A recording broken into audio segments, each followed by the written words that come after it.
I know you're a little late getting the program started, so I won't take a lot of time, but Dr. Sharon is from the Louis Pasteur Institute in Paris, the Hospital St. Louis, and the University of Paris.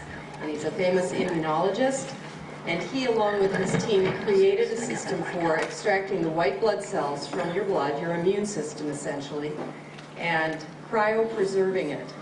So they take it, it's just like donating blood, and then they thin it, narrow it down to just the white blood cells and put it in a bioarchive where it is stored at a minus 196 degrees Celsius for a time in the future that you might need your healthier immune system. So basically that's what he'll be talking about, how the process is done, what it's used for, what it's currently used for, how they see a use for it in the future, and what they will do with blood once it's used when it's in a laboratory situation right before the medical situation. Thank you very much. And also next month, a short presentation will be given by Steve Phelps on Deprenyl. Wow. And for those that don't know what it is, you better read up on it first. The month after that, in September, Lynn Hanshu will be talking about reducing toxins for better health. I don't have the details on that, but we'll have more information next month. Now I want to introduce Laurel, who's going to introduce the speaker. Laurel is our publicity director. Hi.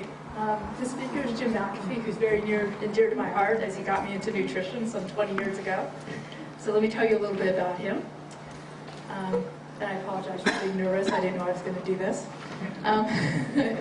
So Jim McAfee graduated summa cum laude and valedictorian from Westmont College and magna cum laude from Dallas Theological Seminary. Jim became a board-certified clinical nutritionist in 1991. In 2005, he was asked to join the Scientific Council of the International and American Association of Clinical Nutritionists, the board involved with this credentialing process for certified for CCNs, Certified Clinical Nutritionists. He's worked as Director of Nutritional Research for Image Awareness Institute since 1974. And tonight he'll be speaking on his book, Your Body Sign Language, Clues to Nutritional Well-Being, which tells you how to look at the body and find out what you may or may not be deficient in. And Jim has an interesting hobby. He's an amazing gardener, and you can go into his garden any time of the year, and there will always be something you can eat, which I love. And here we go, Jim McAfee.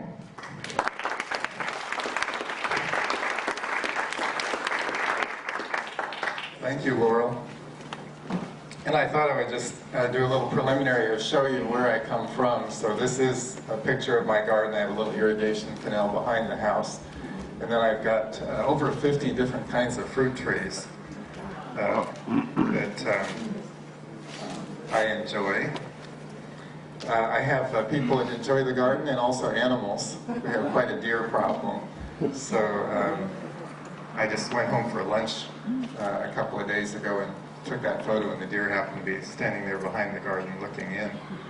When I leave, I have to have people harvest. So this is one of the gals that waters for me when I go, and the reward is they get to take whatever produce they want. Wow. So she's taking some Royal Anne cherries,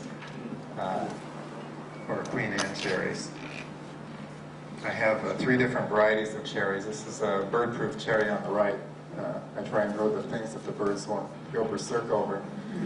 On the left, apricots, and I have 5 apricot trees, so we're giving away lugs of apricots this year. Nectarine, that's a Swedish currant. These are just things that are ready right now. Actually, you could go in my garden and collect them. As a matter of fact, I brought Laurel a box of stuff in. Gravenstein apple, and I juice those and make a cider with them, and then I strain it and I use the fiber for applesauce. Where do you live? Auburn, California. You're welcome to come up and visit. Auburn, California. That's east of Sacramento, about 30 miles. Farmer's market is Saturday morning, but you'd have better luck at my garden than the farmer's market. Elephant heart plum. And then we have sweet 100 tomatoes, Saturn peaches. And then I have flowers, so I believe in feeding the bees. And it's kind of interesting, toward the end of the summer, you've got a hum going through the whole garden with all of the zinnias and the cosmos and impatiens and all the different flowers. And then I have things like a trilite peach, a plum peach cross. I've got a lot of pluots, atrium. The atrium were incredible this year. So just a great variety of different things. And I actually teach a class on survival and organic gardening, wild edible plants, edibility of insects, entomophagy. That's one of the classes that I teach. So that was just a spontaneous thing that I wasn't planning on doing. But I thought I should show you that because you asked the question, well, where does all this inflammation come from? And I think a lot of it is tied to the way that we eat. And so many, many years ago, I decided that I couldn't really trust a lot of the things that were in the store, so I decided I was going to start a project of growing my own food. And pretty much year-round, I'm eating out of my garden where I know that there are not a lot of pesticides and herbicides and heavy metal accumulation, things like that. But anyway, that's not what we're going to talk about tonight. We're going to talk about Your Body's Sign Language, which is a book that I completed in 2005. And the reason I wrote this book is that the average person in the street, you folks are well above average, the average person in the street has no clue that even what the simplest body signs are all about. And a lot of physicians, when they see a body sign, like a high cholesterol or something like that, they'll associate with a medication. Nutrients are rarely considered. Signs are also not associated with one another. In other words, we don't see that a number of different signs that are associated with diabetes are leading a person down a certain road, and there's an endpoint or a destination where those signs are going. So I wanted to put something together that was kind of a matrix that would point out some of these common signs and provide people some very simple guidance on where to go with them. You'll find an extensive reference in the back of the book so you can go and see where I found the information.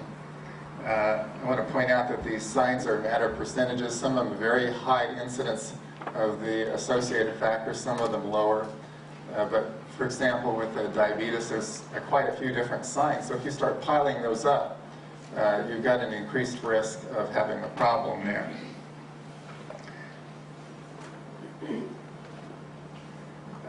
How did I get interested in this? Well, there's a number of things that kind of triggered my thinking process along this line. One of them was Arcimboldo, who was a painter in the 13th century, and he kind of painted the idea that you sort of are what you eat. In other words, what you eat will have its effect on how you look and how you feel. This is one of his paintings, The Cook. And he would do people out of meat and vegetables and fish, and just to try and communicate that idea that the food that we eat plays a role in what's going to happen to us from the standpoint of how we think, how we feel, that kind of thing. Here's another one. Also, the whole discussion of body types, this was begun by a fellow named Sheldon a number of years ago. Endomorph, mesomorph, ectomorph, and then it was modified by other people like Avrendell and different ones, a dentist in Florida. And, you know, there's some general kind of validity here, but it's not as specific as some of the material that's in the literature now. The ectomorph, lean, very thin person, poor health early in life, difficulty gaining weight. Mesomorph, the athletic type individual. Then Weston Price, where you get down a little bit into more scientific type observations. And Price traveled around the world as modern foods were being introduced, and he would notice that people that were eating in traditional ways were uniform in structure. They had a broad dental arch. They didn't have tooth decay. They didn't have crowding of the bones in the jaw. Whereas people who were eating refined foods began to have disturbances that would manifest with narrowing of the jawbone, rapid decay of the teeth. And these kinds of changes would take place within a period of a generation. He says no ancient skull has a lot of tooth decay. And it's kind of interesting, if you read back through the literature, you'll see that the Romans developed a rather sophisticated technique of refining brains, and they had an increase in incidence of decay. And then when the Roman Empire fell, the tooth decay incidence went down. So here's his book. I recommend that as kind of an excellent introduction to nutrition for people, because there's a lot of principles there that are very apropos. And here's just one of the illustrations in his book of a father and a son, and just the change in one generation as a result of eating refined foods. Also, we were talking earlier about vitamin D, and the ancient skulls have a lot more calcification than modern skulls. The increase in mineralization of bone is dramatic when vitamin D levels are adequate. And there are very few people that are getting adequate vitamin D levels today. We've got a younger generation, they don't even go outdoors. They're in front of computers, playing computer games, video games, things like that. And so we're seeing this extensive and almost societal demineralization, decalcification. And a lot of that just goes back to lack of vitamin D. In the ancient battlefields, Herodotus talked about how he could identify the difference between the Egyptians and the Persians on the battlefield, because the skulls of the Persians, who draped themselves from head to toe with clothing, were very thin. The skulls of the Egyptians were very thick. Just an impact of vitamin D. And then Francis Pottinger, who took Price's work and applied it in some clinical work with cats, where he did nothing more than cook the foods of the animals. And what he saw was extensive changes in health, onset of all kinds of degenerative diseases, arthritis, asthma, allergies, changes in bone structure, all simply as a result of destruction of what he called the heat labile factors in foods, the components of foods that are very readily damaged by heat, and there are a lot of those. And so, interesting work, and that's an interesting book to read as well. Then Hans Selye. Now, Selye was interesting because here is a medical doctor. He's beginning medical school, and they're parading people with different health problems in front of him, and he couldn't figure out what was the matter with them, but he noticed something. Sick people looked sick. And that really was the beginning of his whole medical career. He's the man who coined the concept of stress. But what he found is that as he pursued this commonality of feeling sick when you were ill, there were certain things going on physiologically. So you could gauge some of the things that were going on beneath the surface. One of them was premature aging. He could stress a rat, and it would age much more rapidly than an animal that wasn't stressed. And that we know that stress induces a lot of oxidative mechanisms in the body that can really accelerate the aging process, probably a lot of inflammatory factors as well. Nixon, 6 months during Watergate. You can look at pictures of all the presidents, and you would see a dramatic increase in the rate of aging as they go through the stress of that office. Why anyone wants that office, I don't know, but there's people crazy enough to look for it. So I start the book with a little bit on the background, and then we talk about overall body shape, and then I start at the head and go to the toes with different symptomology. So I'm going to just pick out one or two illustrations from each chapter. First one is beer belly syndrome, or Dunlop's disease, where the belly Dunlop over the belt, or the furniture disease, where the chest drops in the drawers. And that particular body sign is associated with cardiovascular disease. It's also linked to increased risk of diabetes, and it is also very highly associated with the abnormal liver function. So this is something we see every day, but the associations just are not there in people's minds.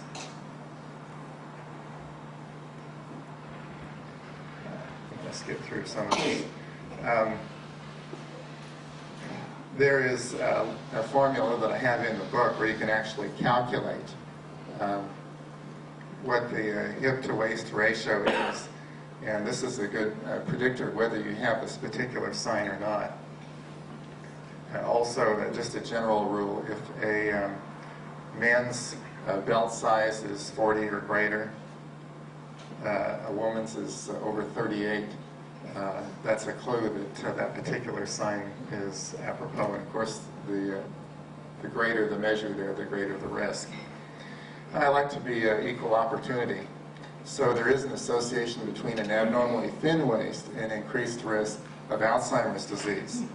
And the probable correlation there is that people that are very, very pencil-thin waist, they do a lot of dieting and they tend to have an abnormal blood sugar. And we know that hypoglycemic tendencies will increase the risk of diabetes, as well as Alzheimer's doubles with hypoglycemia. And the increased risk with thin waist, if I remember correctly, it's over 3 times, something like 3.5 times. Upper body weight gain in a woman is another indicator of increased risk of diabetes. The weight gain when it's above the waist is abnormally large fat cells. When it's below the waist, it's abnormal number of fat cells, but they're not abnormally large. And it's those abnormally large fat cells that tend to create insulin resistance. And about 25% of the women that are overweight have this upper body weight gain pattern. That upper body weight gain is easier to lose than the lower body weight gain. So this is a risk factor that can be addressed more easily. So then we go to scalp and hair. And baldness in the back of the head for a man appears to be associated with increased risk of heart disease. With women, hair loss has been correlated with low iron levels. And premenopausally, postmenopausally, there's also a fair amount of iron deficiency. But it's pharmaceutical drugs that are a key factor involved in hair loss after menopause for women. Dandruff, associated with deficiency of essential fatty acids. There's one interesting study with monkeys where they deprived them of omega-3 oils, and all of them developed dandruff after 2 years. Pain when you comb a child's hair or you pull the hair is associated with deficiency of vitamin D. And this is quite a problem with children, the resurgence of rickets and vitamin D deficiency. And we'll talk more about that a little later on. Prematurely gray hair is associated with increased risk of osteoporosis. The body doesn't age just on the outside. If we see premature wrinkling or premature graying of the hair, there's a chance that something is going on inside the body with the bones as well. And so that correlation, the premature graying, half gray by 40 years of age, 4.5 times more likely of developing osteoporosis. Eyes and forehead. Crustiness around the eyes, lack of the shine in the eyes can be a clue that there's a problem with vitamin A, zinc, essential fatty acids, and you'll lose that shine. And it's classic with, here's a picture of a dog before and after vitamin A supplementation. The vitamin A indicators are kind of significant. If you have someone that's a diabetic, they can have a difficulty converting carotenoids to vitamin A.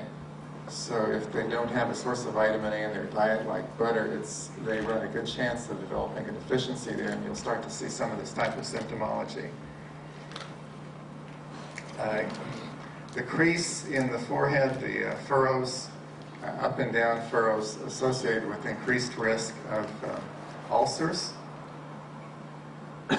probably because of the pain. I'm going to skip over some of this.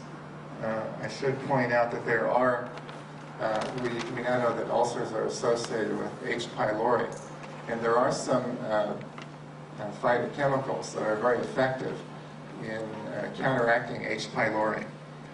One of those is garlic, some of the compounds in garlic. Also, broccoli, the sulforaphane in broccoli is a good inhibitor. And of course, mastic gum is very good here as well. If you were to develop macular degeneration, you would develop a hole right in the middle of your vision. This is the leading cause of blindness over 65 years of age. And we now know that there are a number of nutrients that play an important role in prevention here. The carotenoids are probably the most important. In the book, I have a letter from Dr. Richard Young of the Jules Stein Eye Institute. He points out that lutein and zeaxanthin actually coat the surface of the back of the eye. But they actually function in different areas of the back of the eye. And they absorb the energy of sunlight. See, when we're outdoors and the light is going into the eye, you get oxidative damage day by day. And so if you don't have these protective substances, this is very important if you're recommending that someone go out and sunbathe to get their vitamin D. Because if they are low in carotenoids, they will be missing one of their primary photoprotective substances. You're going to increase their risk of developing skin cancer. But these carotenoids are very, very powerful in preventing the development of macular degeneration. We've seen situations where it actually brings the problem to a halt or will even improve macular degeneration. There are other things as well. Sulforaphane in cruciferous vegetables has been shown to protect against macular degeneration. Fish oils and fish consumption is protective. And antacids are a risk factor, probably because the antacids inhibit the absorption, they kind of block the whole digestive process. So they're going to interfere with the absorption of a lot of nutrients that play antioxidant roles in the system.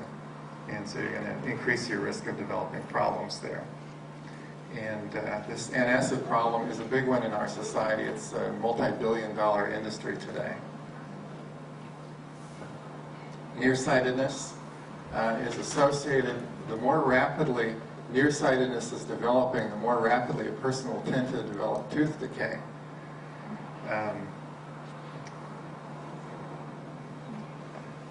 Also, there's an association of nearsightedness with precocious puberty. I'm going backwards here. Let me go the right direction. I'm going to talk about some of the allergy indicators. This is in chapter 4 of the book. The allergic eye wrinkle, the Nier sign. You get the eye tissue it tends to swell up. The blood supply is close to the surface of the body. It tends to swell up with allergy, and then it'll go back down when the allergy is avoided. So you tend to develop what's called a Denier sign, or an allergic eye wrinkle, when you're having a lot of allergic responses that are coming and going. Also, you see puffiness under the eye. See this a lot in children that have problems with milk. Dark circles under the eyes, what's called the allergic shiner. Some of you are probably quite familiar with these. Sensitivity to bright light. But the point is, even if you are familiar, realize that the average person out there can have all of these signs and they won't have a clue that they're having allergic responses. They just think they didn't have enough sleep the night before, and sometimes that's true.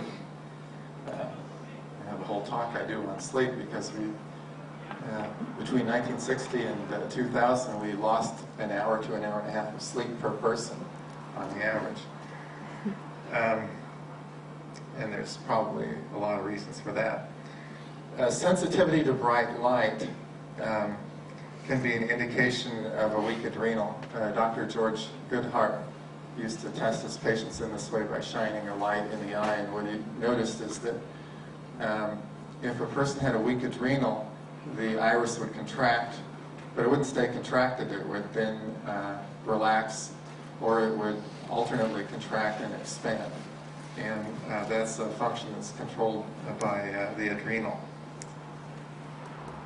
Also, there's a surgeon's white line where you run a finger across the abdomen, and if the line stays white, that's an indication of a weak adrenal, and if it expands. Nose and ears. This is a result of what we call the allergic salute, which is okay. And so you'll see this with some people. That's just a wrinkle right across the top of the nose. Earlobe crease. Earlobe crease has been associated with increased risk of cardiovascular disease.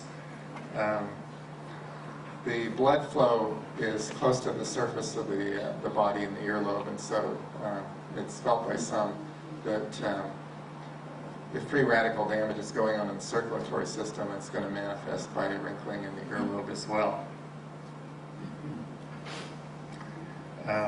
The key thing that you should understand about cardiovascular disease is that with regard to cholesterol is that all the early studies on cholesterol were done with oxidized cholesterol. And there was a study that was done a few years ago where it was shown that oxidized cholesterol was 500 times more atherogenic than non-oxidized cholesterol.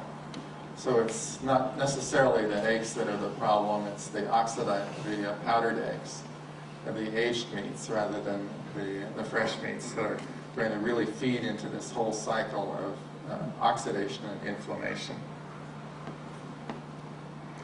Antioxidant deficiency, homocysteine. It's remarkable to me when you look at some of the blood tests how often people are deficient in magnesium and vitamin B6. And there's a lot of reasons for that. There's a lot of B6 antagonists in the American diet. This feeds into elevating homocysteine, which is a very powerful oxidizing agent.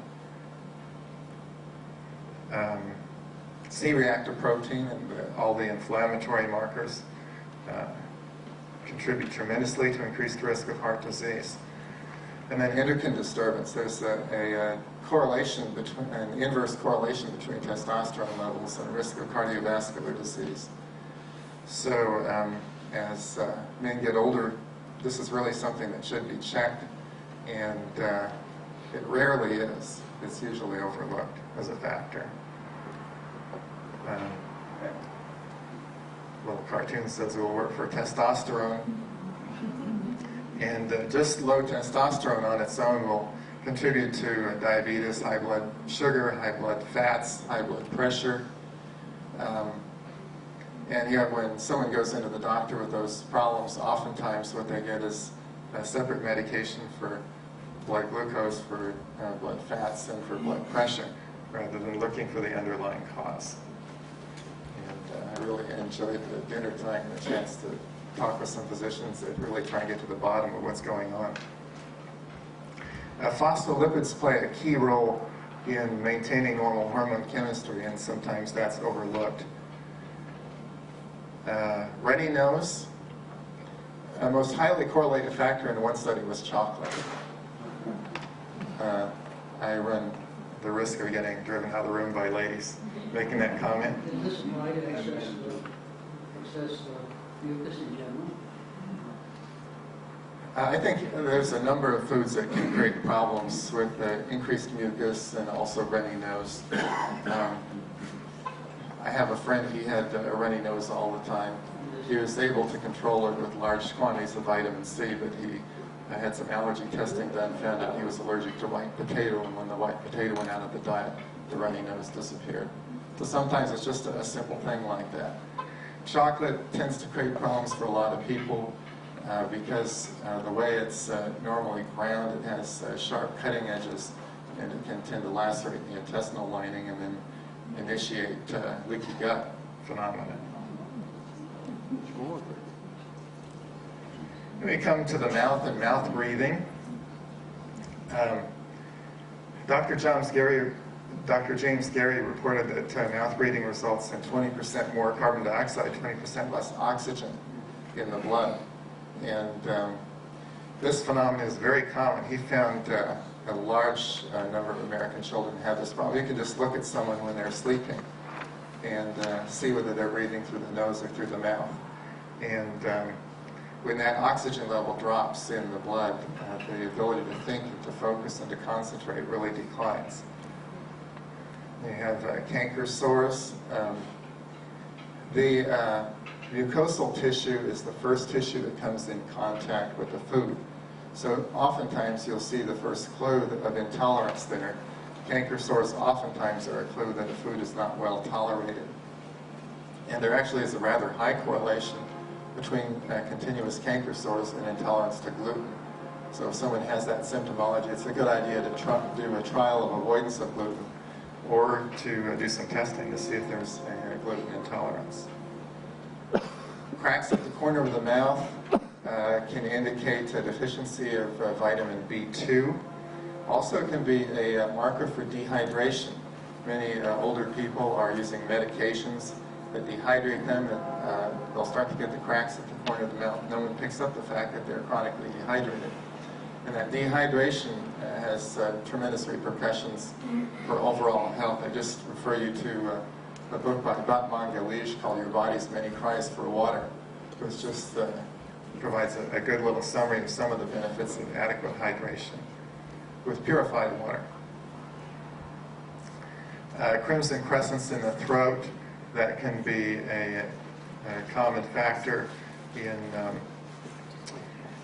some of the chronic fatigue symptomology. Not sure exactly what causes that. Fluorosis. This is an indication the person has had excessive exposure to fluoride in the past. And Dr. Lee was mentioned here years ago. I actually was working with Dr. Lee to try and stop the process of fluoridation in Contra Costa County. It was really one of his passions. And we just got nowhere with that. But I believe that fluoride is a substance that we really shouldn't be ingesting large quantities of. If you've been drinking fluoridated water for 50, 60, 70 years, what will that cause?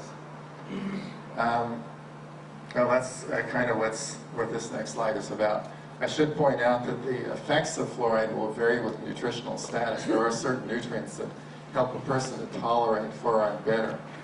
Vitamin C, calcium, magnesium, those all improve tolerance to fluoride. But fluoride, if you look at the periodic table of elements, you've got bromine, iodine, chlorine, and fluorine. And so chlorine, fluorine, and bromine all are antagonistic to iodine. And what's going to happen over a period of time is really put pressure on the adequacy of the iodine reserves in the body.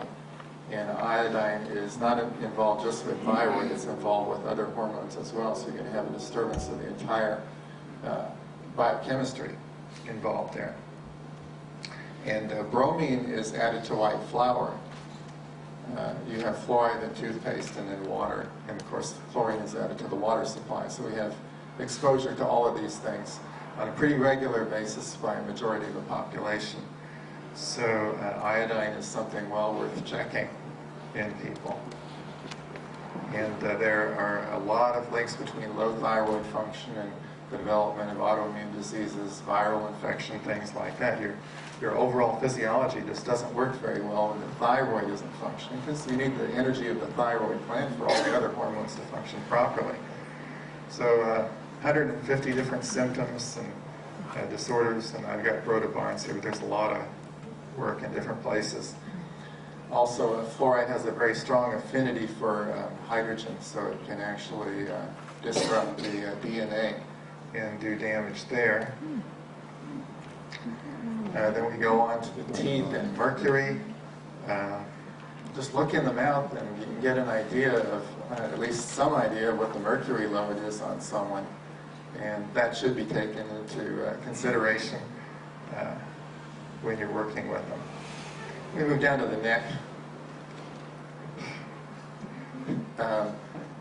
The neck, we've got one here for you, the electric shock sensation. This can be induced by use of anesthesia. It's actually a vitamin B12 indicator. So if someone's got electric shock sensation in the neck, that's an indication that some neurologic damage is going on. And oftentimes that will be a B12 indicator, particularly if they've been through surgery with the use of anesthesia. Skin, hyperkeratosis. This is bumps on the back of the arm. And see this in a couple of situations. One of them, Dr. Mark Alto found that the hyperkeratosis is associated with deficiency of vitamin A. Vitamin A helps to keep the epithelial tissue in kind of a juvenile condition. And he also related that sign to increased risk of blood sugar problems and diabetes because of the difficulty in converting carotenoids to vitamin A that I talked about earlier. Also, there was a John Cranon, a surgeon, a number of years ago, and he thought he would induce scurvy in himself and see what the symptoms were on the 160th day of his dropping vitamin C out of the diet. He developed hyperkeratosis. And to show you how serious a lack of vitamin C can be, he died as a result of his experiment. So I wouldn't suggest you try and duplicate that. Butterfly rash, these are immune complexes that are settling out in the cooler temperature of the middle of the face. And so it gives you a clue that there's something going on from the standpoint of the immune system and allergy. I had one case of lupus.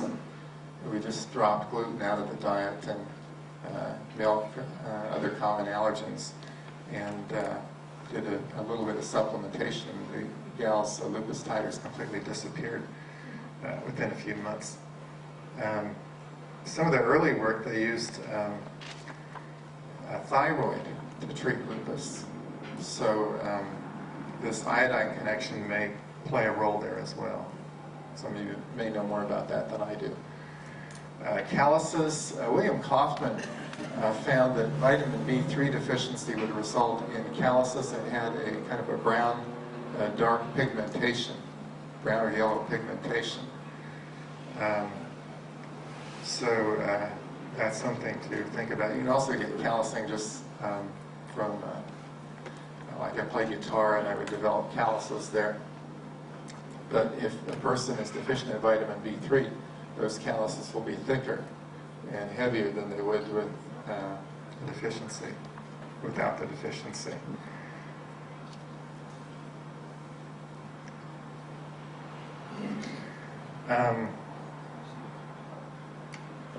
Skin tags. This is can be a diabetic indicator, and it's most reliable if the skin tags are bilateral on both sides of the body, if they're darkly pigmented, and they're large, and they're in men. So it's an indicator that's more common in men. The lady that I photographed here, she was pretty diabetic.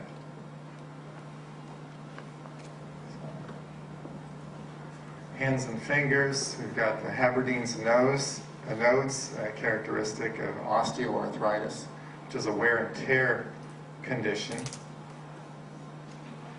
And Kaufman again found that vitamin B3 was helpful there. A little interesting sidelight, Donald Rudin found that the omega-3 oils improved the ability to utilize vitamin B3 tenfold.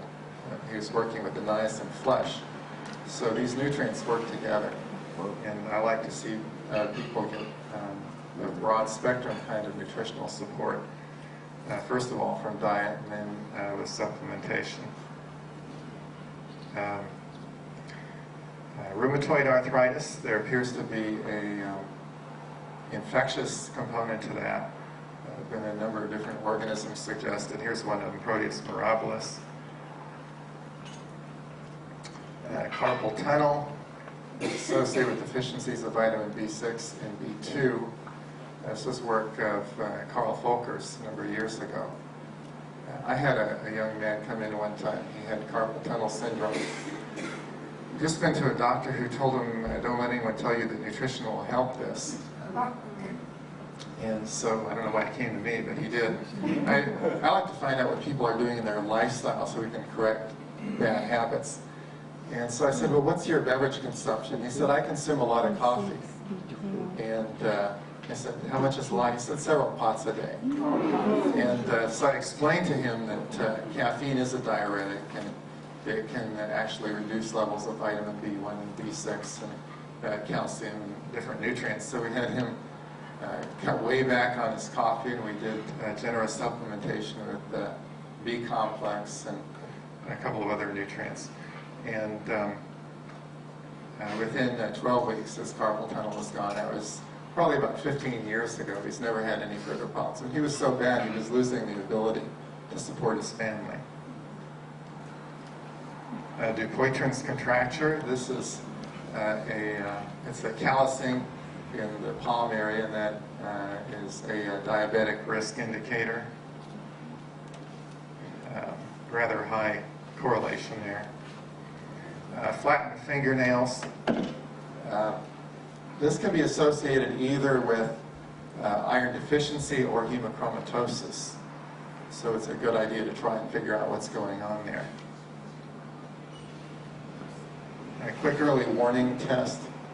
You should be able to bend the fingers all the way down. If you can't bend them down, you've got some fluid retention. This was a test that John Ellis used for adequacy of vitamin B6. But that can also be an allergic response that's causing the fluid retention.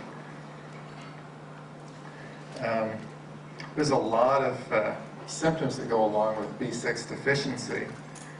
Morning stiffness in the fingers, impaired sensation in the fingers, pain in the hands, rheumatism. And one of the reasons, I don't want to go into all the different factors involved with B6 deficiency, but one of the factors involved is the anti-sprouting agents that are put on potatoes and tomatoes are very strong B6 antagonists. So just consuming potato chips between the high fat content and the sprouting inhibitor can be a major contributor to B6 deficiency. White spots on the fingernails can be associated with a deficiency of albumin or zinc. This particular gal, we put her on a zinc supplement and the nails grew out clear. Legs, get toward the bottom of the body here. Leg cramps are often associated with magnesium deficiency. I had an interesting experience recently. I was speaking to a Rotary Club up in Grass Valley. And the program chairman said, I have a question for you before you ever come. He said, I'm having terrible leg cramps. I went to my doctor, and my doctor gave me a prescription for high-dose calcium, and it's gotten much worse. And I pointed out to him that Mildred Seelig, who I had the chance to meet before she died, pointed out that if you supplement a person with magnesium deficiency with high-dose calcium, you will aggravate the magnesium deficiency. So he got some magnesium, and within 2 days his cramping problem was gone. Actually, cramping is associated with energy deficit. It takes a lot of energy for muscle to relax. It doesn't take that much energy for a muscle to contract. That's more the natural state. That's why when we die, we develop rigor mortis. So we lose our energy. Okay. What about restless legs? Restless leg, I have that here a little later on.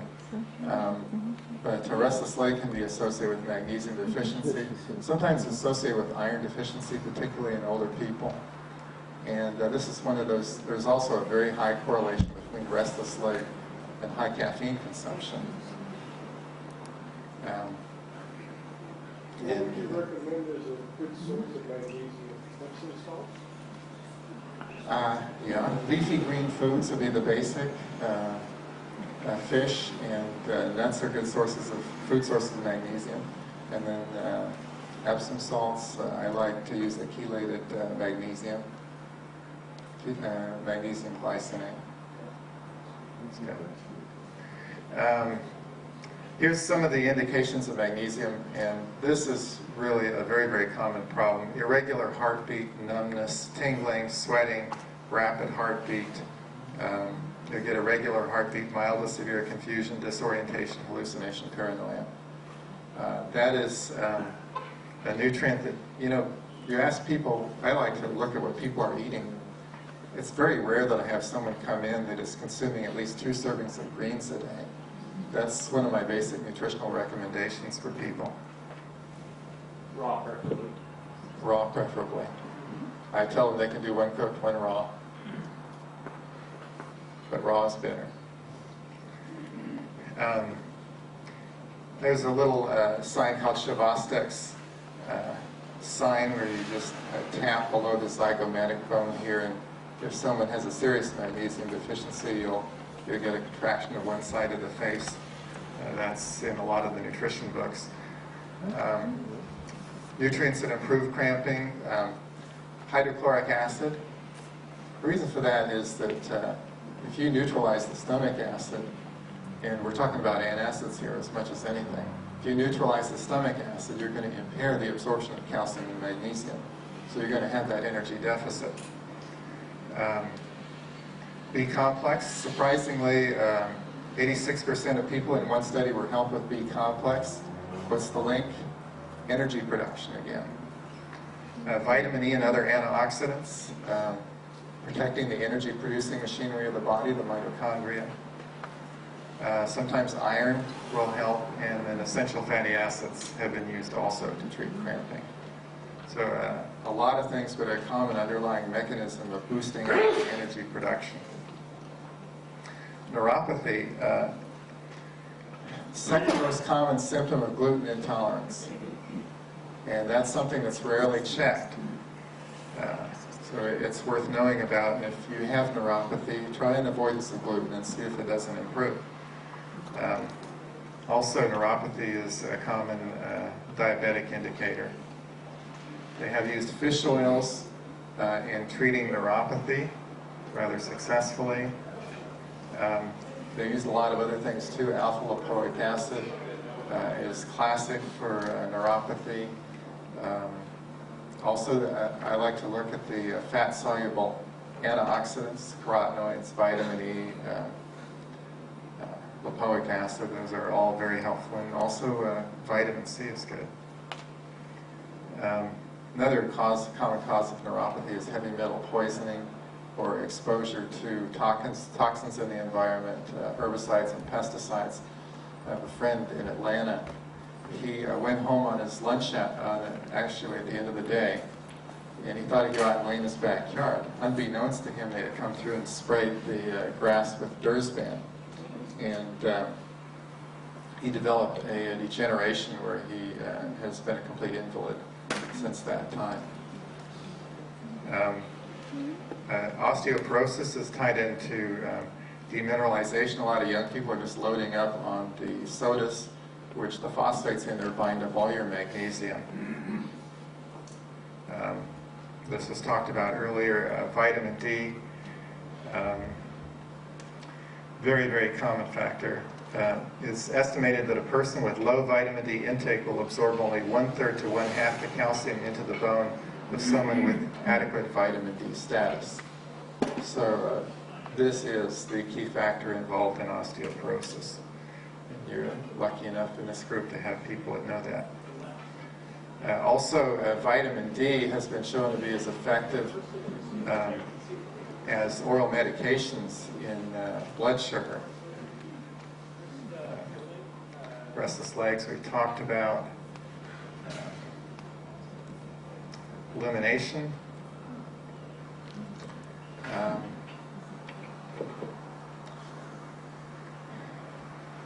I think I dropped my fibromyalgia slides out. I wanted to point out to you that there appears to be an association between fibromyalgia and vitamin D as well.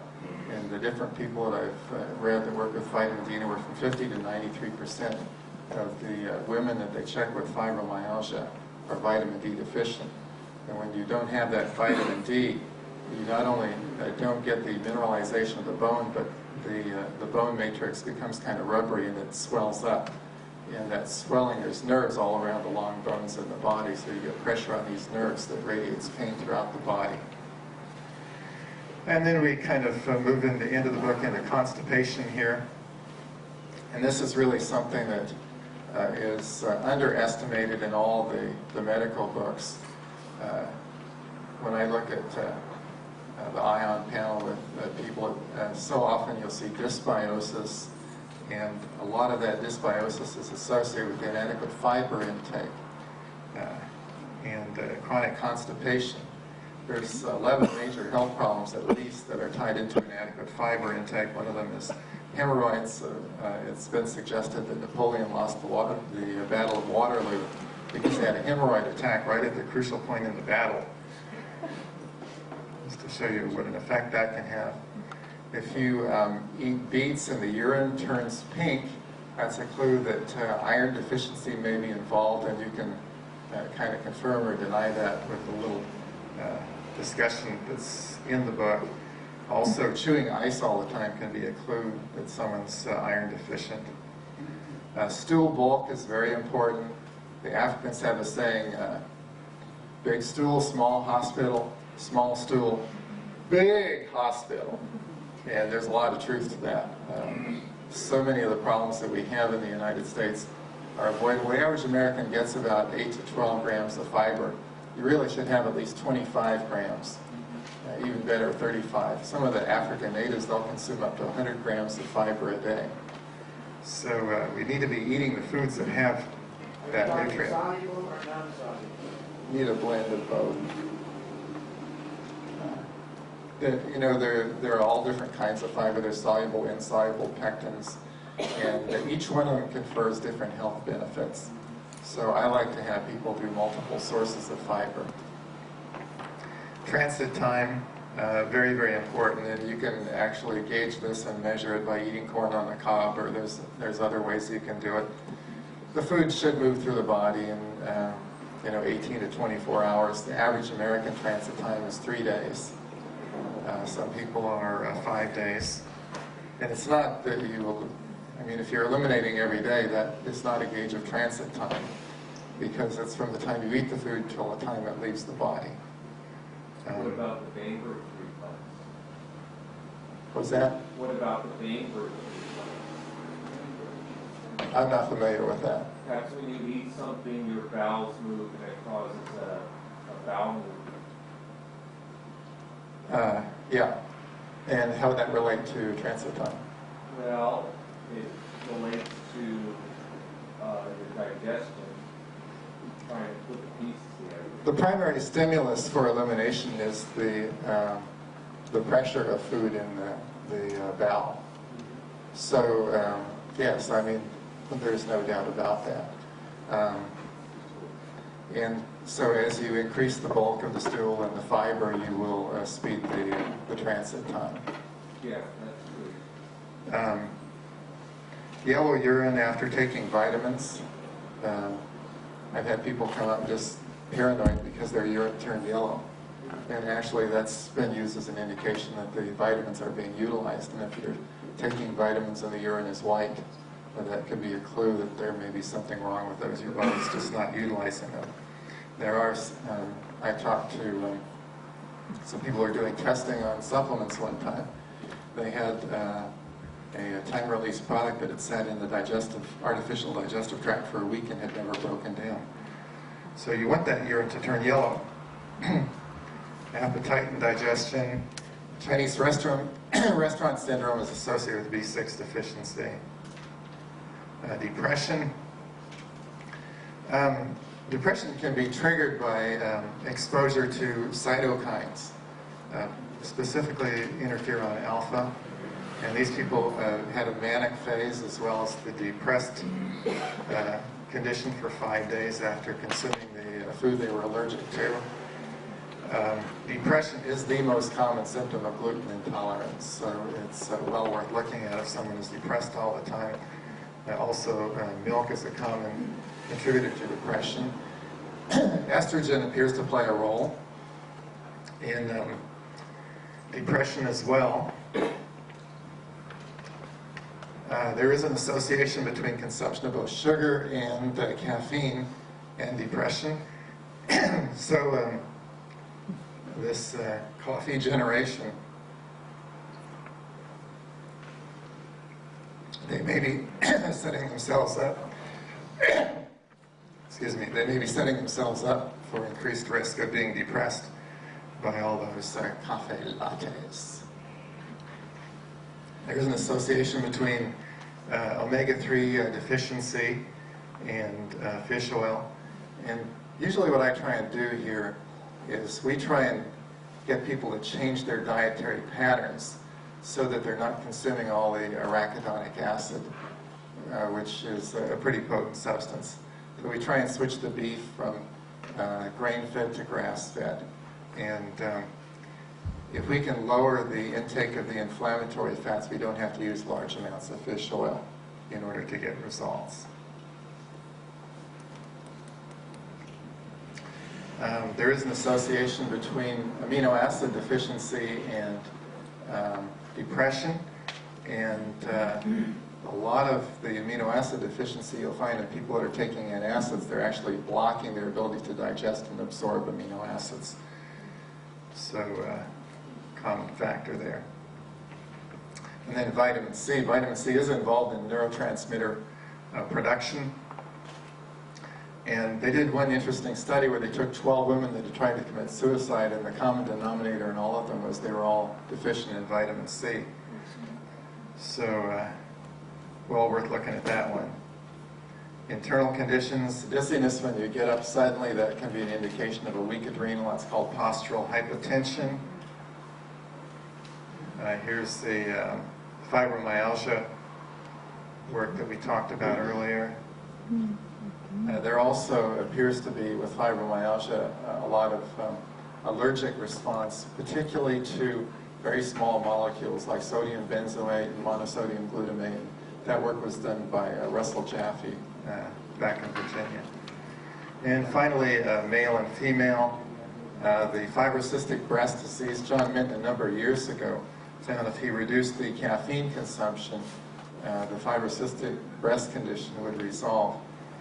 Already talked about how caffeine can be depleting of nutrients.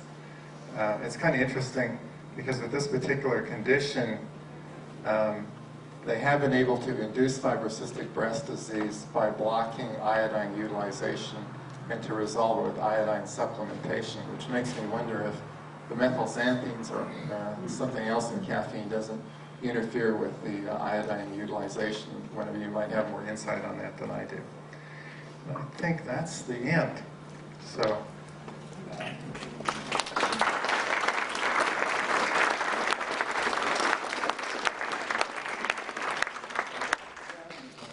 thank you. Questions? Yes. Per day. I mean, you hear some people say, oh, we should take 20 grams. Others say, oh, you know, just 2 grams a day. What, in your opinion, what would be in general? The question is, what would be a good intake of vitamin C? And that probably is going to vary from individual to individual. There's an interesting 2 to 3 grams is ideal here. There's an interesting book by Hillary and Roberts that came out recently, and they suggest that the half-life of vitamin C in the blood is very short. And so rather than do one dose, you'll get better results if you do multiple doses. And also if you do a lot of vitamin C at one time, you won't absorb it as well as with smaller doses. So I like to kind of spread things through the day. Yes? You mentioned omega-3 affecting the uptake of niacin and indicating with the niacin flush. And I was wondering what your opinion was on like time-release niacin, where they specifically formulate to avoid the flush. I don't really know the answer to that. What he did was he found that with the schizophrenic, he was working with the schizophrenic population, it took 1,000 milligrams of vitamin C in order to induce a niacin flush. When he gave them some omega-3 oils along with the niacin, when he gave them omega-3 oils with the niacin, he was getting a flush at 100 milligrams. And this was Donald Rudin, I believe. I think the reference is in my book. Yes. Rosacea appears to be associated with H. pylori infection. So you want to check that out and treat it accordingly. Yes? In regard to the question about time-release niacin, this is a rather dangerous material. What is much better is to take a couple doses of straight niacin separated in the day, maybe 1.5 grams at a time, if you can work yourself up to that without turning deep red and prickling. The problem with the time release is that it's present and the liver detoxifies it continuously. And so there is some evidence that liver damage occurs with time release niacin. Thank you. What about niacinamide? I'm not sure about that. Okay. Nor am I. Pick up the book and they look up their own particular problem. They figure that's all they really need to know, and then they get interested in it, so they start at the beginning and they read the whole book. And they just start implementing some of these things, like increasing their fiber intake in the diet and doing basic supplementation, improving the food intake. And they get dramatic results. We've had some really dramatic changes in people just because of the basic change in lifestyle. This book was written to kind of be a hook to pull people into a greater desire to know about nutrition. The main thing is to change your lifestyle, eat better, exercise. And then don't necessarily worry about it. we have them do some of these things, and then if they're doing these things and they're not getting results, we'll start doing testing and maybe even refer them out for some help. But I think as far as testing, I think the ion profile is really a great test to get an idea of what's going on. What's your feeling on cooking meat? I've heard various things recently. There's one guy right now that he believes in eating all of his meat raw. And I've heard that cooked meat 225 is the highest temperature you cook meat at. So I'm kind of curious what you're feeling about that. There's a lot of destruction of the foods that goes on with cooking. On the other hand, there's an awful lot of contamination of the food supply with bacterial agents and other things. You probably do need to cook the meats at least enough to kill off any bacterial agents that might be there. What temperature would that be at for how long in time? I don't know. Perfect.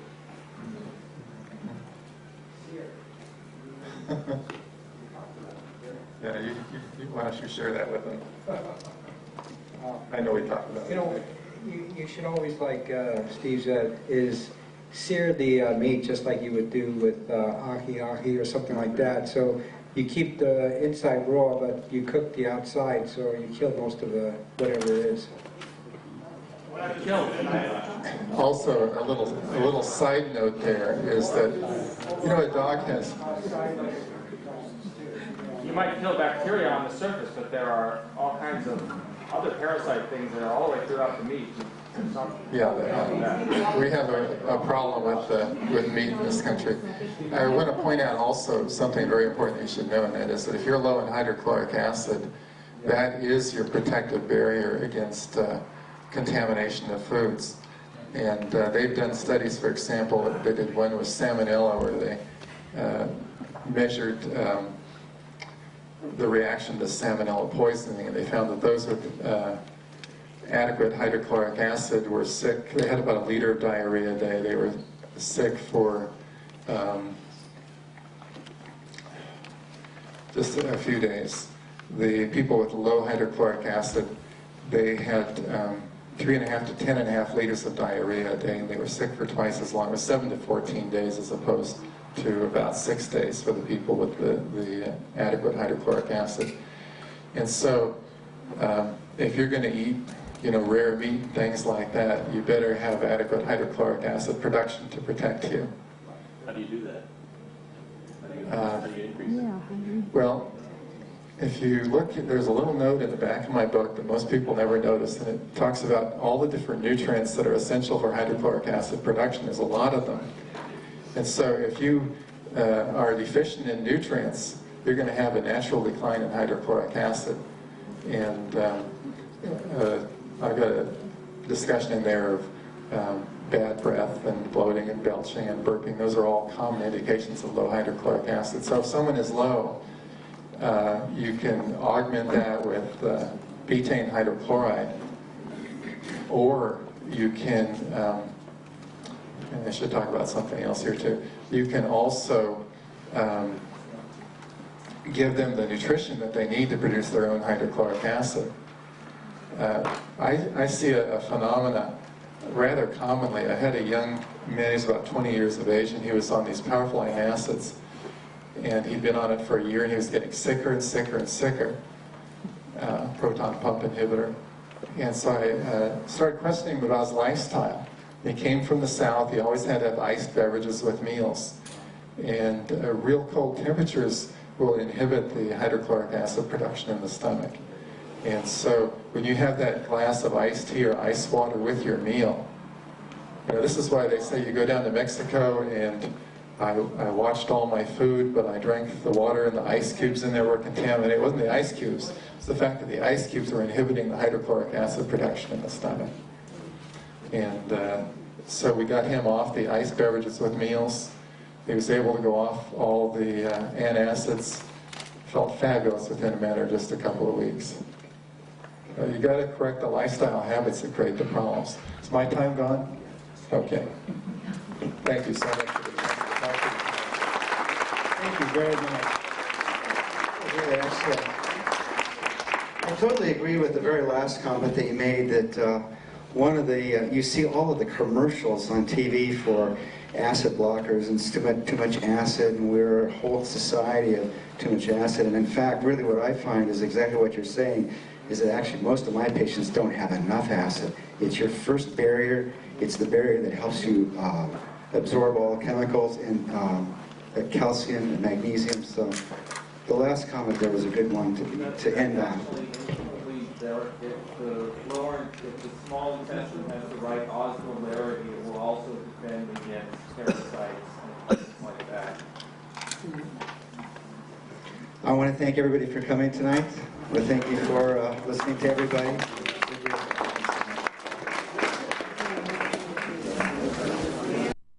Discussion, whether you use creams or caps or some other forms. Women never get adequate levels with progesterone cream. John Lee was a pioneer. John Lee was a great man. He was a really good guy, who I never met personally, but I don't totally agree with what John had to say. The importance of John's work was that he brought progesterone to the table as a discussion of an important hormone. What does it do? Why is it important that we even be aware of this?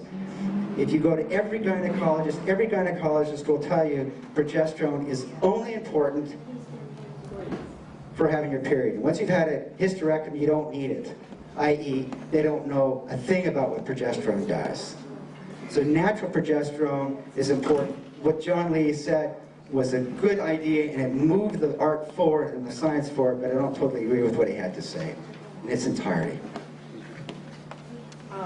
Can you tell me what's the best calcium to take for osteoporosis? I keep getting different answers from everybody. God, I actually know the answers to all these questions tonight. You just, I don't know. The interesting thing is, what was the question? The question was, what's the best form of calcium for osteoporosis? What do I take? What's the dose and so forth? And it's really interesting. Because of all the work that we've heard lately on vitamin D is the more important nutrient. It's not calcium. I used to recommend, and you'll see the recommendations for 1,500 milligrams of calcium, and it could be, it could be different forms, okay? But the salts, like calcium carbonate, is probably the worst. That's Tums. You want a more complex, a chelated calcium, or there's protein hydroxycalcium. But the more important thing really is vitamin D. That's the critical thing. And nobody's getting enough vitamin D. I routinely recommend 5,000 units in all my patients. It took me a year to really get up to it. I do levels on every one of my patients. I've now got a year's worth of data, summer, spring, winter, fall. And there's some variations. Nobody is toxic at 5,000. You know what? Firstly, nobody's toxic at 10,000. If you get enough vitamin D's purpose is to bring calcium into the body and into the bones. It takes calcium into the bones and not from the bones into the tissues. Is it vitamin D3 or vitamin D? Vitamin D3. You always want vitamin D3, not vitamin D2. That's used in Australia. So if you use 5,000 units of vitamin... It's Aussies. If you use adequate, and I'm not going to tell you to do that right away because you can do that, but really if you take, say, between 1 and 5,000 units of vitamin D, your calcium requirement is really only about 800 milligrams, not 1,500 milligrams. So it's not the calcium that's important, it's the vitamin D and vitamin K2. Why is vitamin D being referred to as a hormone? It is. Well, that's a good question. Because some people say it is, and some people will say it isn't. And so I'll tell you what. Put you on, Steve. You tell me.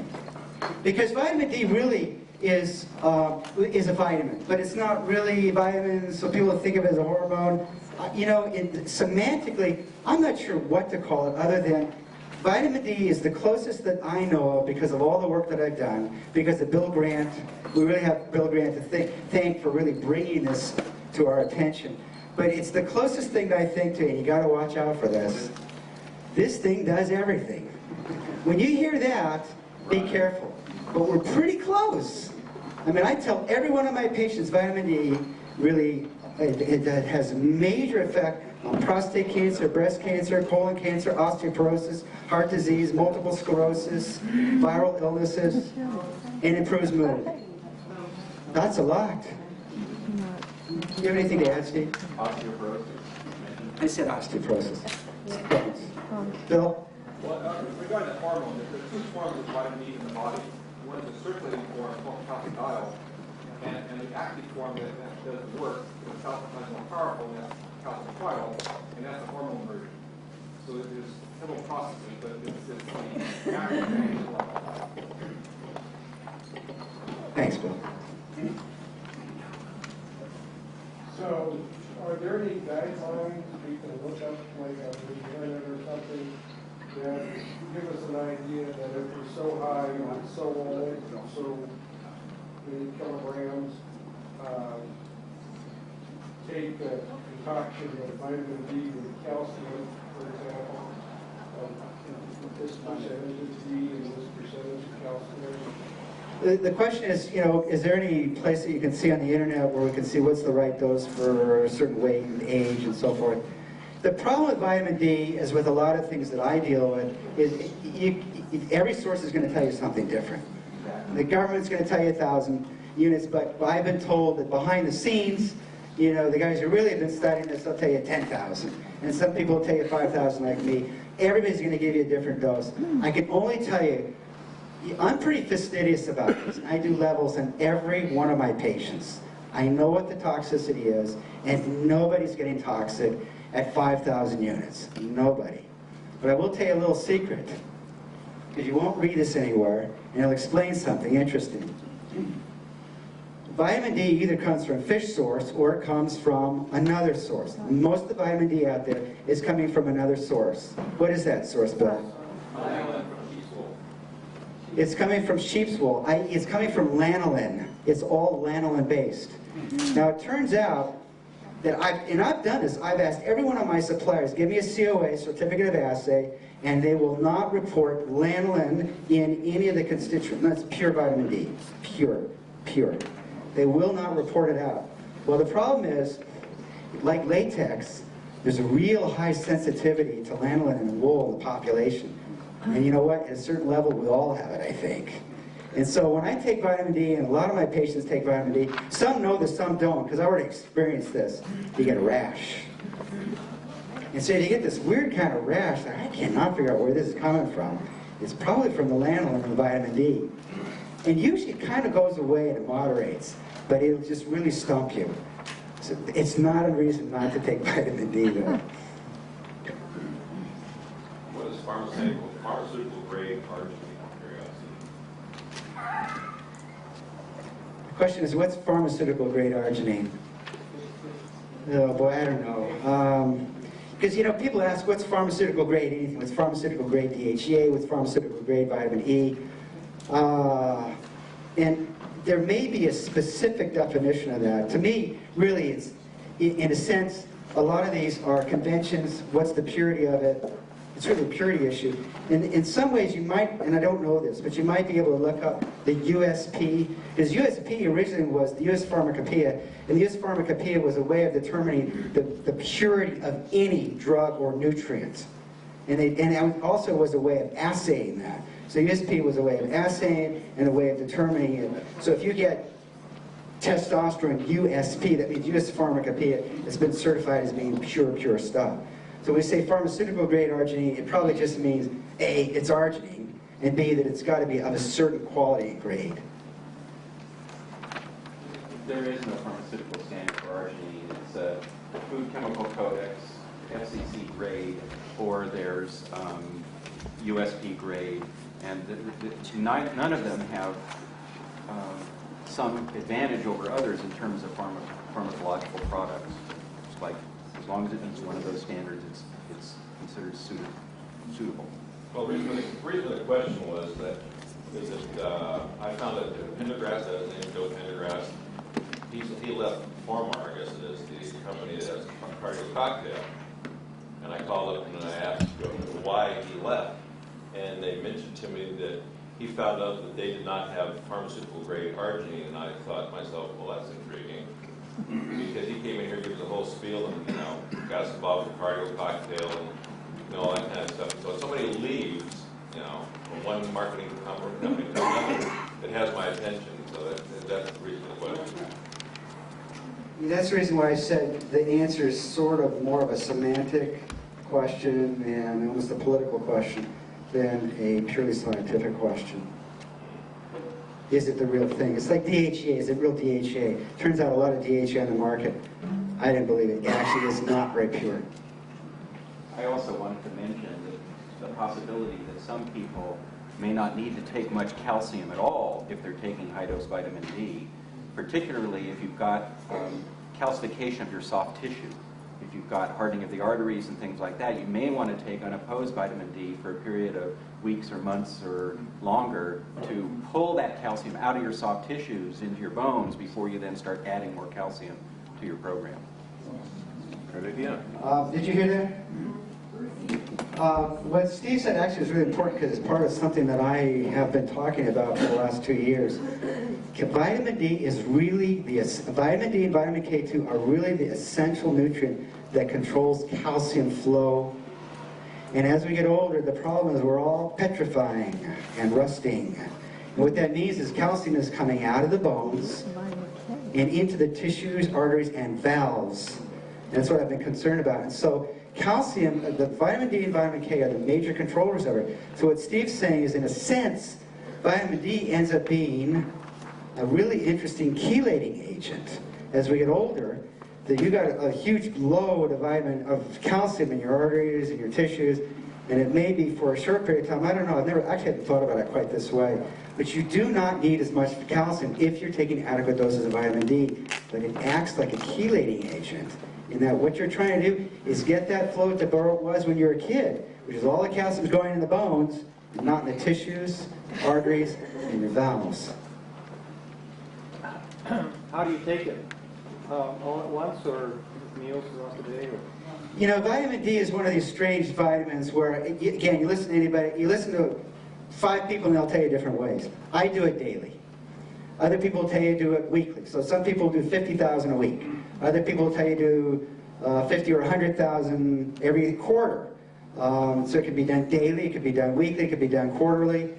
And it's the only reason that you can get away with this is because what I surmise is vitamin D is extremely fat soluble and is taken up as opposed to the vitamin D that comes in through sunlight, which is sort of on a real transient basis. But when we take in orally, it's stored for a long period of time, so you don't have to take it. Personally, I like taking stuff daily because, you know, what if my body decided to go on strike, you know, on Saturday and it didn't absorb everything on Saturday, whatever. Just, you know, one day a week doesn't sound right to me. But a lot of endocrinologists are doing this. With meals, do you take? I take all fat-soluble nutrients first thing in the morning without a meal. What? Why? Why? I separate all fat-soluble nutrients from water-soluble nutrients. I want all fat-soluble nutrients, fish oils, vitamin D, vitamin E, probably vitamin K, CoQ10, phosphatidylserine, all the DHA, anything that's fat-soluble, I take it all first thing in the morning, separate that from my water-soluble and minerals by about a half an hour. It's better absorption, less competition.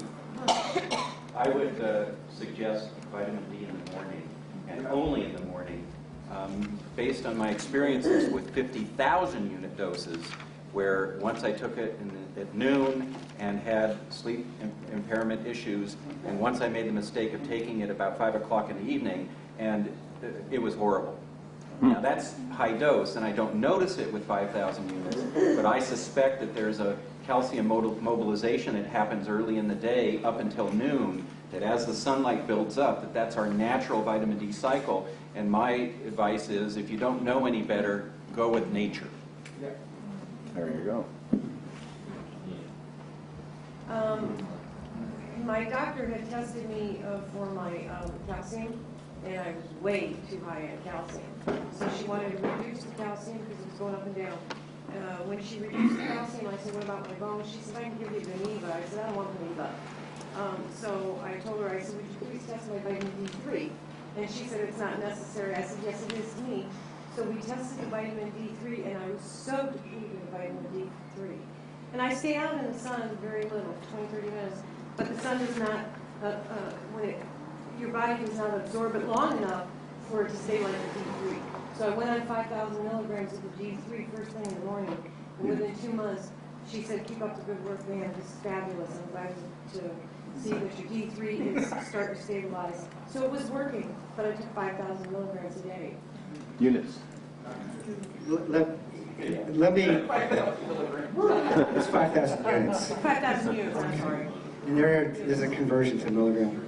You know, let me make a more general comment, because I never like to comment specifically on specific people. I'm not here to diagnose people. But let me make a more general comment, and then we'll kind of finish this up. I can't tell you how many times I hear this general story, which is, I went to my doctor, and I asked him for hormone levels, thyroid levels, whatever, vitamin D levels. He said, oh, we don't do that. It varies all the time. I said, yeah, so does your insulin. Yeah, so does your blood sugar. A lot of things vary all the time. You know, if you're smart, you know when that's supposed to vary, when it's not supposed to vary. You know, good gynecologists know certain times of the month your hormones are low, certain times they're high. But you got to know the cycle. So, you know, this is one of the problems that all of you have, really. And I don't really have the specific answer, because my patients come to me complaining of it. And the most common one that I hear lately, and I hear it over and over and over again, there's two of them. One of them is, so did they test you for thyroid? No, they never tested me for thyroid. And I look at it, and it's either clinically they're really hypothyroid, or biochemically they're just floridly hypothyroid with Hashimoto's disease.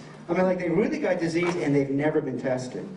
So not only do I see what I call clinical hypothyroidism, where you got all the signs and symptoms of it, but I see a lot of people who come in where, you know, any endocrinologist says, well, that's a no-brainer, and they've never been tested. So you have to be more persistent when you ask for these things.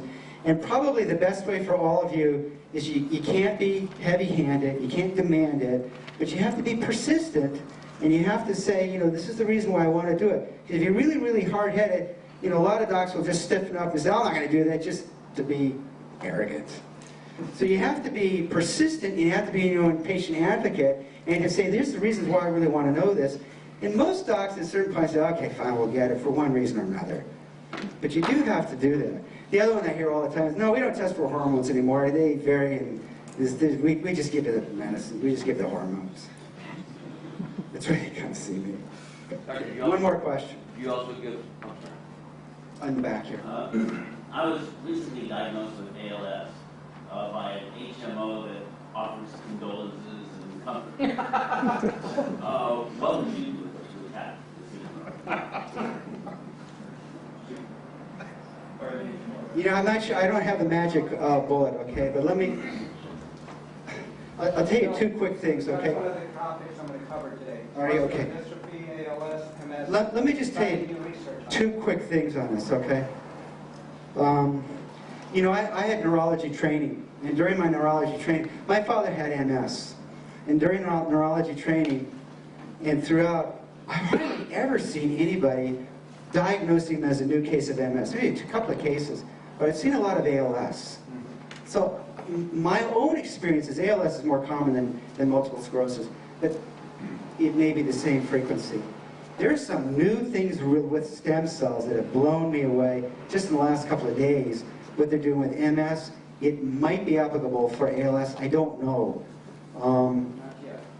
But I think that there are places that, I don't have the exact answer for this one yet. I spoke with David Steenbach. He's doing a lot of new research with stem cells, and ALS is a tough one right now to tackle. But MS, they're getting some good results. You're on in just a minute, okay? Okay, you ready? I was going to ask you, Phil, for those that are new here, remember that we have a great website, smartlifeforum.org, and listed there are the 71, this will be the 71st video. They're all available over there, or you can order them online. And I forgot the chart, the listing of all of them, but I have one copy on the top of those boxes. So look that over, and thank you all for coming. And I think that's it. So I'm your video guy, so we've got everything you've missed is available for you, and a lot of good background on all of our speakers as well. Thank you. Thanks, Jim. Jim's a great guy. Jim does all our audio-visual. He does a great job. He's a good guy all around. Let's give him up.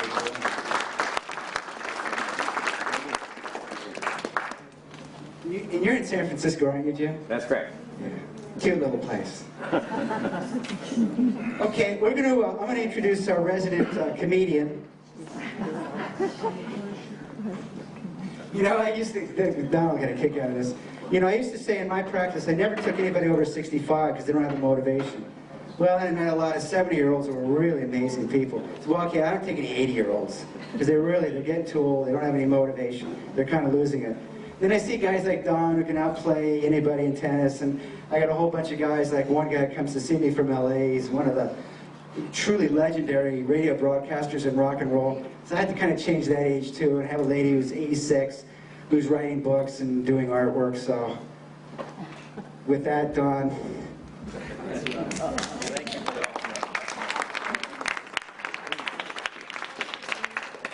Thank you very much. Let me say one thing for those that you do not know, that Dr. Phil Miller is on the board, the advisory board of the Life Extension Foundation out of Hollywood, Florida. Now, 18 months ago, his book, and he never brings it, I'm sorry to say, his book, The Life Extension Revolution, is an absolute must. It's a book that everyone should read, and this is a man of immense talent. And I was falling through the cracks until he loaded me up with testosterone. And I'm very embarrassed as what it's done to me, Phil. But there's one other thing that I've learned, and that is that when selecting a doctor, to select a doctor that has an extensive background in biochemistry. And it's very obvious when I go to some of the wonderful doctors that I know, and I ask them questions. I asked my wife's doctor here some months ago. He said she had some bleeding internally. I said, well, that's a lack of collagen in the system. And he said, collagen? What's collagen? This was a leading blood man. And I said, well, it's a combination of glycine, lysine, and proline. I said the entire endothelial system and the vascular system is made up.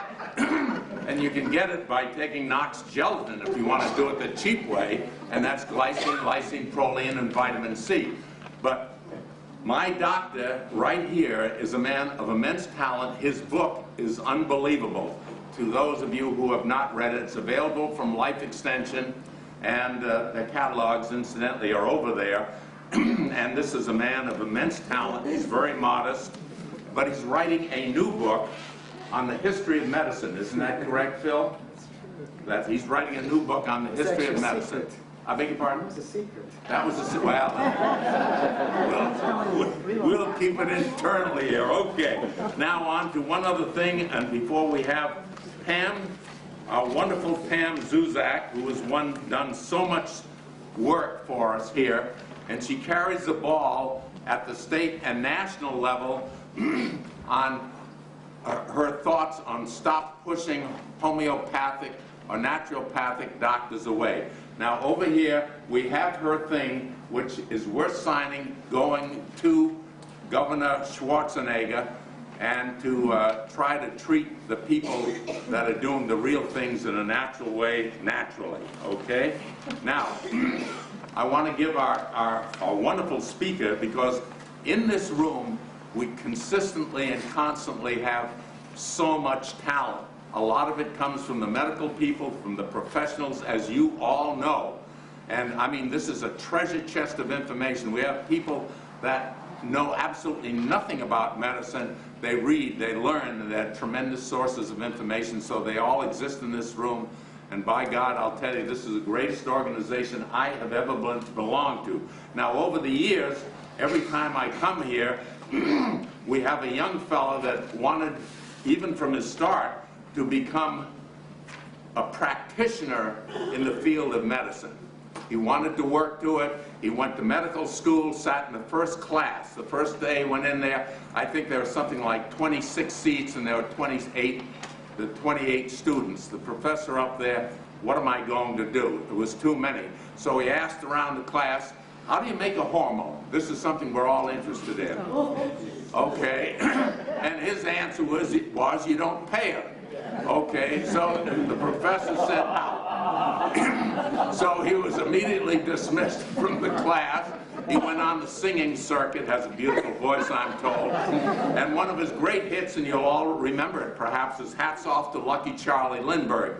It was very popular some years ago. But Bernd Friedlander is a man of enormous talent. This man was the coach to the a coach to the 1980 Olympic track coach and trainer. The 1984, the 1988, he participated as a trainer. And I'm not going to go in very far too much of his stuff, because he's going to tell you about it. And his topic tonight is the four most powerful nutrients for the human body and the inflation within the human body. Do you know anything about this, Vern? No, he doesn't know. Well, we'll have to call on someone else. Okay, come on up.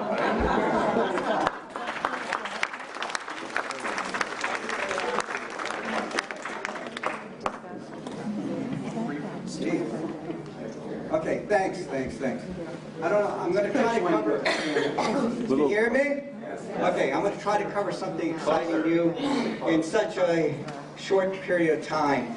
One of the discoveries and latest research, and actually it's been on research for a long time and just nobody has looked at it, but recently there's some exciting research going on, and I'm working with a group, and I think you should all belong to this group. I'm going to start out by saying Steve Martin is an immunologist out of UC Berkeley. He was a former Harvard graduate, etc. And he and I have very similar interests. We have a dedication, a learning dedication to helping humanitarian. Really, we don't charge for this. We've done it, and I consulted with so many thousands of people all over the world in the work that I do. Someday I'll explain some of the work I do. And I work with universities like Mississippi, from the University of Australia, doctor from all over the country, and I evaluate their patients and find out what's wrong with them, and then I give them a program, and they follow the program step by step. Steve Martin and I have been working on a lot of ways of addressing cancer, MS, muscular dystrophy. I really pushed him on to doing this much more than he was at that time, because he was more interested in some of the general things with HIV and cancer, which we've gone beyond that. And I'll share some things. It's all common denominator. This is inflammation. Everything we're going to talk about is one thing that causes everything, and we know how to now address it with natural medicine. No more chemo, radiation, surgery. We have thousands of cases out there we're working with, and the results are amazing. And I myself have a number of cases that relate to MS, to Lou Gehrig's, to muscular dystrophy, to cancer, etc. And the results are wonderful. We have patients that are 10, 15, 20 years free of MS. We have now 10, 20, 30 patients that are free of pancreatic cancer, liver cancer, brain cancer. And I'm working with Dr. Robert Jakubik out of New York, who's another fellow that I work with and follows the program. So Steve Martin has really put together a great blog, and I want you to all belong to it because there's a free portion of it and there's a paying portion. The cancer portion, which takes a lot of extensive work, costs you $35 to belong. It's worth it. 3 months, you get the latest research we come up with. And I'll tell you, there's nobody that such a hard work like Steve does in finding out the research. And this is all proven by our own National Cancer Institute. It's all research that's proven. 18,000 publications are there, 20,000, 100,000 publications, and more. So he's done a lot of work, and it's called Group Carasagua. Okay, I'm going to say it one more. Go into www. If you have your handout, you'll see it. It's Group, G-R-O-U-P-P-E, Carasagua, K-U-R-O-S-A-W-A.com. What's the last part again? K-U-R-O-S-A-W-A.com. Okay? Not .net, it's .com. It better be. Whatever's on your handout. We try to, Steve and I worked on this over the last couple of days to try to get you a handout on some exciting things. Now, I don't know how much time I'm going to cover, but I abbreviated everything out there, and there's a lot more than that, trust me. But I'm not going to give you all that. And if I had extra time, I want to share something that's exciting, but I don't think we're going to have any time to talk about some new research on the frequencies that are now found in the RNA and DNA, and this is the latest research, and I've been working with it now for almost 6, 7, 8 months with it, with phenomenal results. Again, I have 3 to 4 patients who are only on the frequencies, and they have advanced cancer, and they're doing fantastic. And Dr. Dave Donovan, whose office I use in the back, he'll tell you some of the patients we see. They're miraculously walking and doing wonderful things. And if Diane Cornelis, are you here? There, she can, you see that woman? Stand up, Diane. She's one of my patients that is using our technology, but for something totally different. Talk to her. She has disc degeneration, arthritis. You did, but now you're almost completely healed. And 100. And this is the new field of frequencies. And it's totally different than Rife devices. As a matter of fact, I don't use high frequencies. I use low intensity and extremely low frequencies, between 100 millihertz and 1 millihertz. So that's extremely low, but I don't have time to talk about that. So what I want to do with you is just share something important. Someone up there asked about ALS, MS, muscular dystrophy, and all that. Well, in short, what's happening is, muscular dystrophy, ALS, MS, it's becoming similar.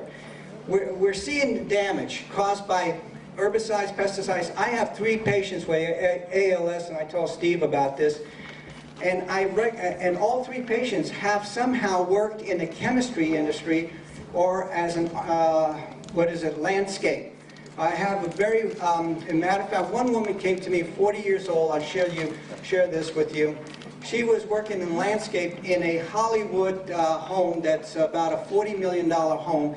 This man is very well known, and she discovered or started becoming very weak and tired, and she went to UCLA, and she went to several other hospitals to get a second, third opinion, and came out with ALS. And I did what I call a reading on her, and I found she had a lot of herbicides, pesticides, and chemicals. Didn't know who she was, and I asked her, do you work around that area? She says, I'm a landscaper. And interesting enough, I found also that the fellow, the man that owns it, the film producer, an actor, and entertainer, also has ALS. So you can see it's coming from toxic, and it could be chemicals, pesticides, herbicides, and many other conditions. But what's happening is we're finding that whatever the cause may be, there's a mutation of a gene called dystrophin located in the muscles, and what happens is in every disease we're seeing a breakdown of muscle neurons, further deterioration, and it's due to what's happening is the immune system is constantly attacking our system. That's what's happening. The immune system is creating inflammation. Your macrophages, lymphocytes, your innate immune system also is involved with interleukin 6, interleukin 10. It creates inflammation.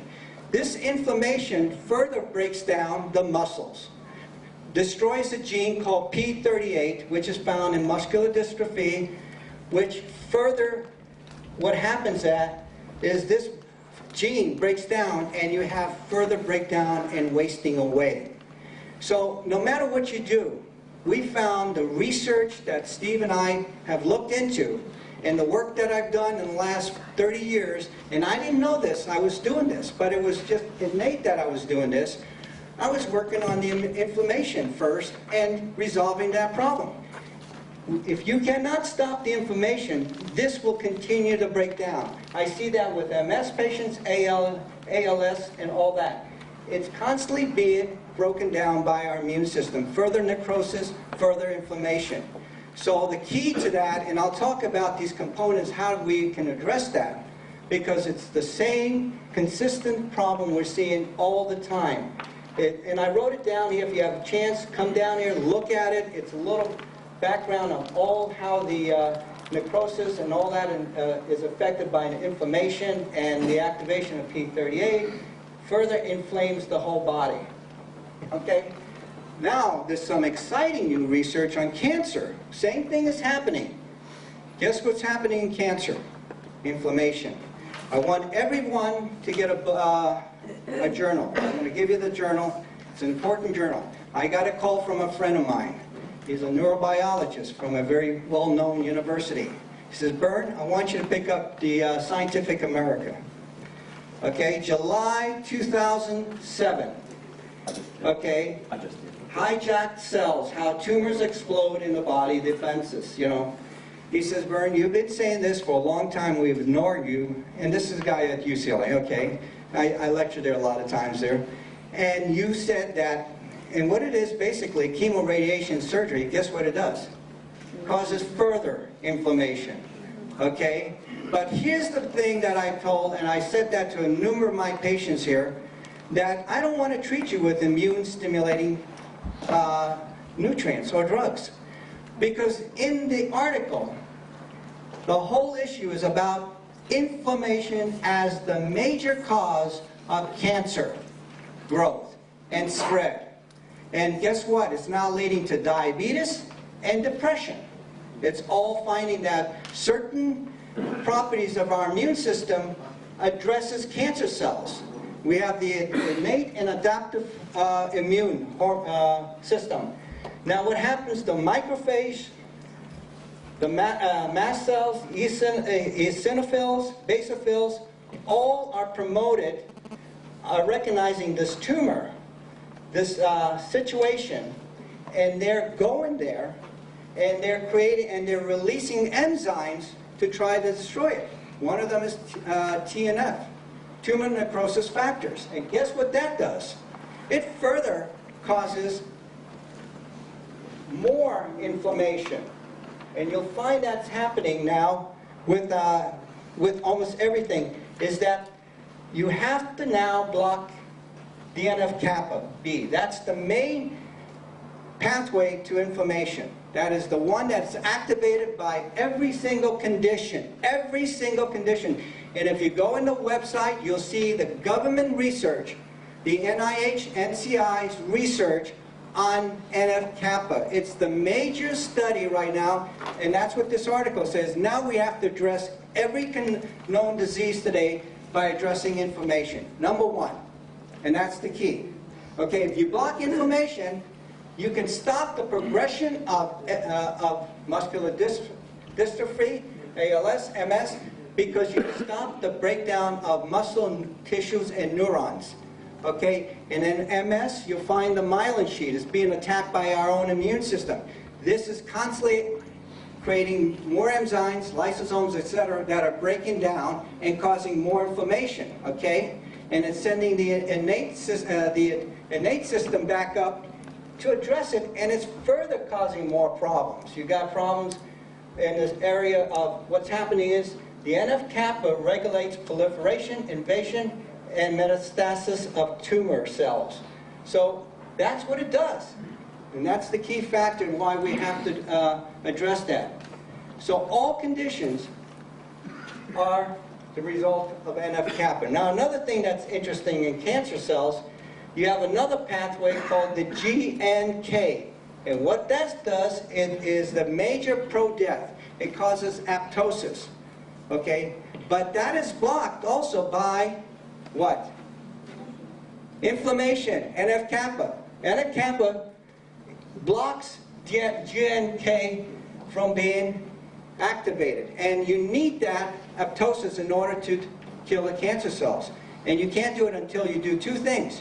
You have to block the NF-kappa, and you have to activate it by oxidative, what we call oxidative stress, okay? You block it and activate the oxidative stress. Why? It's important to activate the, well, because to induce apoptosis via oxidative stress is the topic in research.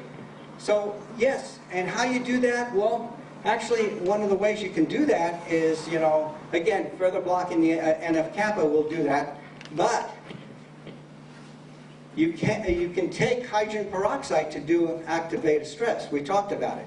There are certain ways. But here's the thing that everybody tells me about glutathione. Well, guess what? I talked to the Buck Institute, which is world-renowned. I talked to researchers at the Linus Pauling at the University of Oregon, and they all confirm with me that a lot of the tumors have a high level of what? Glutathione. And I've been telling people, you don't take glutathione while you have cancer, or you don't take it while you have any other condition. Why? Glutathione blocks oxidative stress. Okay? Vitamin C in general will do that too. But ascorbyl palmitate in the research does not. It does the opposite. So ascorbyl palmitate is a great way to induce oxidative stress. Okay?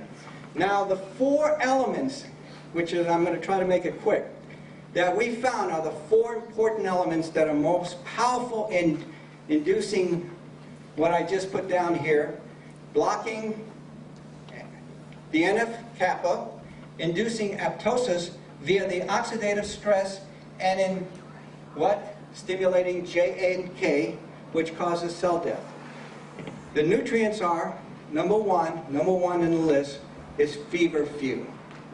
The partinolites in feverfew are the most potent anti-inflammatories we know of today. Okay, and I am one person that can tell you, I have seen it with myself, and I've had a stress injury to myself due to playing professional soccer. I ran, and I was doing time trial for the Olympics in 1968 in the 100-200. I was a 100-200 meter runner. Actually, I was one of the fastest guys in the world. But I didn't go forward with it because my 1 year of experience in running track as a junior, I decided the Olympics was too much for me, and I probably just break down just by going there. So I refused to, I did do my time in trials. I sort of gave way to other people, and that was the 68, remember the Mexican thing? I'm glad I didn't go there because I would have probably got that situation. I raised my hand. 5 minutes, okay, Philip. So what happens with interesting partinolites, the problem with, partinolites is number one. It not only induces, it breaks NF-kappa down, but it also breaks down, it leads to oxidative stress, which turns on the JNK pathway that causes apoptosis. And it has also major factors and transcription factors where genetic mutations occur. And you have gene factors going on. Partinolites work. The problem with the partinolites is you need a high percentage, but I have a way we can resolve that. You need, most of your partinolites today are 0.5, 0.6, 0.7, 0.8 nature's way, and they're not strong enough, and they don't get absorbed well. So that's one thing. The second most powerful nutrient that very few people know about it is bloodroot. There's a compound you see in your turnout. What is it called? Sangaree. It's a compound that is found in bloodroot, but if it's taken in too much dosage, it is toxic. Now, interesting enough, I never gave this away to anybody. I used to work with Renee Casey on EZAC, way back in the 70s on HIV, okay? Interesting enough, one of the major compounds that she told me to keep this to myself because the government would find out about it and they would take it off the market, which they did. Guess what it was? Bloodroot. And she said, Bern, when you're giving this formula, and the way I made it was the way she told me to make it. She gave me 8 herbs plus bloodroot, and I would boil the herbs that are water soluble in a certain, I would boil them. And the other herbs, I would use what she calls 100% vodka. I would put them in there, and boy, people love this remedy. They all, I mean, bartenders wanted to sell this. This was in LA, and I would percuss it for about 14 times. She told me to percuss it every day, so it's like a homeopathic version. And then she says to use a pinch. I couldn't even find it. That's how small the pinch of bloodroot. That was the secret. I didn't know why, but now I know why. Bloodroot has a major effect on inflammation. It is probably as important as pertinolice in blocking NF-kappa and inducing JNK, but it does something else. Cancer cells have a high affinity for what's called phosphate groups that attach to the JNK that makes them not functional. The only known nutrient right now that actually removes the phosphates from the JNK is bloodroot. That's the only one we know of. So that's important. I'm going to make it quick because my time is up. The other one I'm mentioning is curcumin. Recently, I've been doing this with my Alzheimer's patient, but guess what the article and research just came out? That it breaks down the amyloid plaques. Curcumin does. Curcumin also has the same function as it blocks the NF-kappa, okay? And also blocks a number of other inflammatory conditions and stimulates the JNK. Not as much as partinolites and bloodroot. And then another one is selenium, sodium selenium. It's sodium selenite is the one that's very effective, and it has very similar functions. Sodium selenite also works on the inflammatory, induces apoptosis through oxidative stress, and activates JNK. That's why selenium works. Somebody asked a question about that. And the other one is the ascorbyl palmitate. Now here's the problem about all four. Ascorbyl palmitate is very easily absorbed. Why? It's in a fatty solution. The problem with curcumin, and you're going to see this, why it doesn't really work. It doesn't get through, it's got to get into the lymphatic system. And the only way we found it to do it, we're coming out with a new form of curcumin, which I'm working with Tishcon Labs. It's already available. It's in a active, they did it for me. It's in a soft gel. Bloodroot and partinolites do not get absorbed, and curcumin do not get absorbed. So you're not going to get these healings just by taking it. So what we found the best way to do it until we come into a sublingual form is to mix it with half and half milk or coconut milk and make it warm, and that will enhance the delivery system of these nutrients more effectively. And the dosage doesn't have to be that high, and the partinolites that I use right now are 1.2% to 3 or 4% that I get specially done for me. And now you can use that, and now we're talking about, if you want to deal, ALS is not a situation you can resolve right away, but what you can do, here's what we've done, and we've taken ALS, is that we've given them that program, and guess what? They come out of the wheelchair, and they're walking. So you can work out. Thank you very much.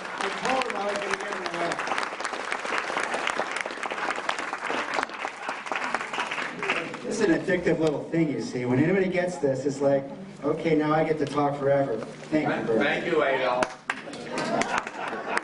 So we're going to have a 15-minute break where you can get up and relax, get some water, and we're going to start at about 8:20, okay?